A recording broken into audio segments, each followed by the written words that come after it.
So I want to get right to this. Let's welcome Congresswoman Nancy Mace, who's on the House Oversight and Accountability Committee. Now, just weeks until both party conventions, President Biden and former President Trump received large donations from billionaires. But Trump outraised Biden last month, erasing the cash advantage by President Biden. Total election contributions for the Biden campaign and DNC are $157 million in May, and total contributions to the Trump campaign and RNC $170 million.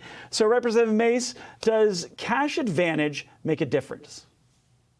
It does make a difference, especially when you're trying to convince independent voters, swing state voters, to vote for Donald Trump in this election, because the left will stop at nothing to try to ensure a Joe Biden winning this election.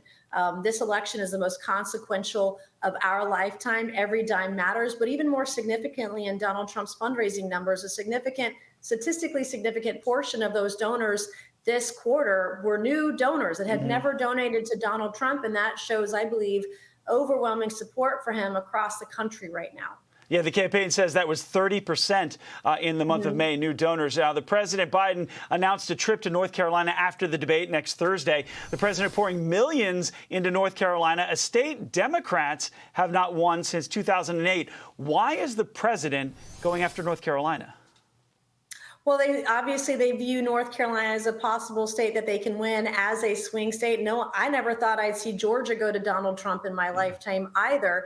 But there are many folks who are unaffiliated with the Republican Party, unaffiliated with the Democrat Party, that both sides are going to have to vie for and fight for their vote in November. But I'll tell you, I have about 40% in my district who are unaffiliated, that are independent voters. And the thing that I'm hearing day in and day out right now is that we can't have 4 more years of Joe Biden. They don't care about the mean tweets. What they don't want is weakness in the White House, because that means weakness on the world stage. They want strength in their leader, and they are leaning towards Donald Trump today. Now, you're a supporter, obviously, of former President Trump. 8 names pop out on his vice president list, including your senator in South Carolina. Who's at the top of the list in your mind? Oh, well, of course, having Senator Tim Scott, who's not just a senator from South Carolina, but he's a constituent. So we love Senator Tim Scott, would love to see him go through the process and become vice president. But honestly, there are a lot of great names on that list, and I don't think Donald Trump can go wrong. Let's get at it this way. Sources are telling Axios that fundraising ability might be a key factor in former President Trump's choice for his running mate. Now, Fox is hearing that he's looking for a real fighter. What traits do you think the VP needs to have? Well, they've got to have Donald Trump's support, and he's the only man that can make that decision. And so I'm really eager and looking forward to seeing who he picks as his vice president, and why even. I mean, the guy is politically, he's a savant. He understands the issues. He understands how important immigration is, inflation is, but he also understands women's issues. And we've got to make sure that we are reaching out to female voters across the nation to show them why they will be safer. Women and kids will be safer and more prosperous in our communities all across the country. And he gets it. So I'm really looking forward and exciting to seeing the vetting process and seeing who he picks and why.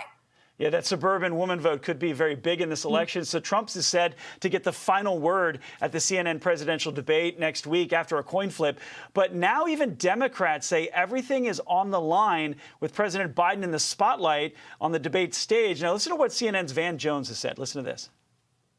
This is the entire election as far as I'm concerned. If Biden goes out there and messes up, it's game over. If he walks out there and a week later he's lower in the polls, it's panic in the party. But if he goes in there and he can handle himself against Donald Trump, a runaway train, a locomotive, a raging bull, then this guy deserves another shot to be president, because that is tough.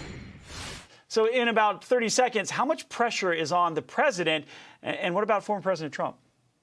Well, there's already panic in the Democrat Party because they're trying to control every aspect of the debate stage, which says to me, Democrats don't trust Joe Biden on stage. They don't want to project weakness on the debate stage, just like they don't want to project weakness around the world. But that is what Joe Biden brings to the table. And we'll be able to see how cognizant of who he is on the debate stage next week. But I'm really looking forward to seeing Donald Trump wipe the floor with Joe Biden next week. Congresswoman Nancy Mace, we will all be watching that from South Carolina. I appreciate your time. Happy Friday.